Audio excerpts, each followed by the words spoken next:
a Fox News alert. Tom Brady making his first appearance since the Deflate-Gate news broke. He had a previously scheduled event in Salem, Massachusetts. Now, he'll be sitting down with sportscaster Jim Gray, who is part of the Fox News family. We're not sure if he will address the controversy, and we are monitoring it.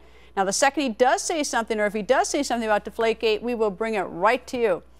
And just a little while ago, though, quarterback Tom Brady did address this in a statement released through his agent. It reads in part, quote, "The Wells report, with all due respect, is a significant and terrible disappointment. Its omission of key facts and lines of inquiry suggests the investigators reached a conclusion first and then determined so-called facts later," end quote. An NFL punter for the New York Giants, Steve Weatherford, joins us. Nice to see you, Steve. It's good to be on your show. I've always been a fan. Well, yes, I'm a fan when the Giants aren't playing the Packers. How about that? I know it. I know it. All right. So tell me, what do you think of this report?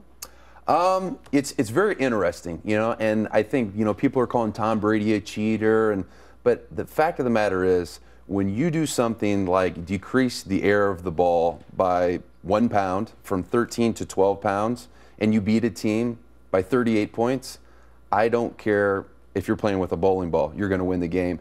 And the interesting part about it is, Greta, is that it may make it a little bit easier for Tom Brady to grip the ball when it's cold or when it's wet, and it might make it easier for his receivers to catch the ball, but there's not a swaying of how easy it is just for the Patriots, because it's also just as easy for the defensive team, the Indianapolis Colts, to intercept the ball. So I don't think there's a great advantage that Tom Brady got by doing that, but at the same time, I put a lot of the fault on the NFL officials who are supposed to inspect the ball, okay them, and then put them into league play. So I don't put this all on Tom Brady, and at the end of the day, he's an NFL Super Bowl champion, and he deserves to get the credit. All right, well, I was ready to jump the Patriots on this, and maybe it's a little bit because I am a Packer fan, and, you know, anytime I can jump, you know, another team, you know, like that, I will. But I'll tell you what I didn't like about the report.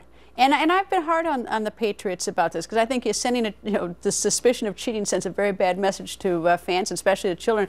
I didn't like I didn't think the report was fair, and it said it was probable or something like that. And maybe it's my old life as a lawyer. It's got to be factual. It's got to be factual. I mean, like, I thought that was sort of I thought that felt like a smear to me. It didn't feel like either he did it and we found evidence he did it and he's horrible and they should punish him and do something, or Greta, not. Let me ask I didn't like the Even if it is black and white, and Tom Brady is guilty of deflating the balls by 1 pound, I'd be mad at that. You cannot compare the two of taking performance-enhancing drugs like steroids to gain an advantage, which, in my opinion, and like, granted, that is my opinion and not the opinion of the popular public, but that is cheating. Yeah, but to me, it's not like a pitcher putting pine tar or Vaseline on the baseball, which directly gives you an advantage because it affects the movement of the ball. This is only taking a small advantage that is also an advantage of the defensive team as well. I don't buy that. It's like saying that robbery isn't as bad as armed robbery, because that is true. It's not as bad to have commit a robbery without a weapon. But I don't see it as cheating. Okay. I see it as taking a small advantage. Well, then why do we have this rule? But did the NFL officials okay the ball and put them into play? What's the point of the rule? So is it Tom Brady's fault, or is it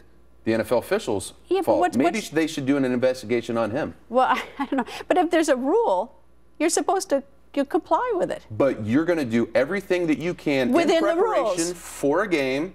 So maybe he inflated him to 12.2 pounds and said, you know what, if the NFL officials okay it, then I'm going to play with those footballs. If they reinflate them to 13, if they're ignorant and stupid, they drop the ball. That's like saying, you know what, we're not going to cut the grass the week before we play a team that's very, very fast to slow them down. To me, that's not cheating. That's just gaining an advantage, because you know what? Your team has to run on the grass that's really long, and their team has to run on the grass that's really long. If their team is really fast and you slow them down, you still have to play on that same grass. To me, it's the same thing. All right. Well, I'm just more literal on these rules. If there's a rule that says you shouldn't do it in a sport that everyone is watching, I'm sort of like, I'm with you, but I'm a professional athlete. I got to ask you some questions. If you can get an advantage, you take an advantage. All right, let me ask you a question. You're going to prom this weekend. I am. Tell me. I am incredibly excited, very blessed to be in the position that I am in as a professional athlete. I started an initiative about 3 years ago called Project Prom.